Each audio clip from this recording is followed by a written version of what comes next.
Hey, don't tell Bob, but I'm here today to do a book recommendation and review. And the reason I want to do this is I've been talking with several ministers recently, and in our conversations I found myself bringing up the same book, and that is Gary McIntosh's One Size Does Not Fit All. Now, it's a little bit older book. It was published in the late 20th century, 1999, but it has some really good information. It's kind of written in a funny style. Gary McIntosh has consulted with hundreds of churches, and in his research, he has come to believe that the church size has more to do with what the church needs than the denomination or the location of the church. So small size churches tend to have the same issues, the same structures, and can benefit from some of the same ideas.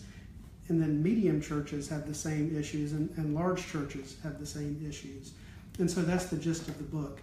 It's an easy read. The part that I find humorous is that Gary McIntosh is writing about this guy who went to a Gary McIntosh seminar and is teaching Gary McIntosh's material to a young minister who is struggling with leadership in his small church. He's trying to lead a small church like a large church. Just a few of the gems here that I've found are that in a small church, the church leader, the minister, or the pastor needs to be relational. He needs to be a lover. He needs to be connected with people. Whereas in a medium-sized church, the minister needs to be an administrator. The small-sized church is relationally driven. The medium-sized church is driven by programs, and so they need a leader who is administering the programs. In the large-sized church, it's more staff-driven, and so the minister needs to be a leader, leading both the staff and the church. In the small church, decisions tend to be bottom-up because it's relational. In the medium-sized church, decisions need to be middle-out based on programs. And in the large church, decisions tend to be top-down because they're based on staff-driven leadership. So I found that to be really helpful. And one thing I did want to just show you real quick is at the end of the book, he does have a chart. You'll find portions of the chart throughout, but a chart that really lays out all of the different things that you find in a small, a medium, or a large church. And I'm a member of a small church. He defines small as 200 or fewer. I'm in a church that's under 100. And we definitely need a leader, our minister, to be a relational person, to lead relationally.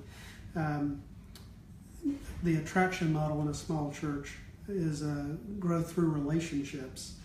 Some of the obstacles to growth in a small church, or a small church image, we just don't have the resources to do a lot of things. We're small. Ineffective evagelism. We want to have these great things where many, many people are coming to Christ, and yet we're a small church. It doesn't seem to work that way. Inadequate programming. A small church isn't going to have something for everybody.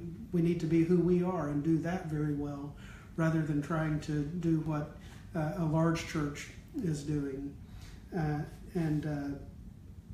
This says ingrown fellowship. Our church, we have a lot of great relationships. I don't feel like we're ingrown. We're very welcoming. But I can see how in a small church you can be so tight with each other that no one else can get in. So that I've seen that be true in the church where I worship.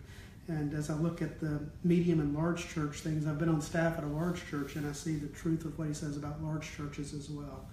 So let me again recommend One Size Does Not Fit All by Gary McIntosh.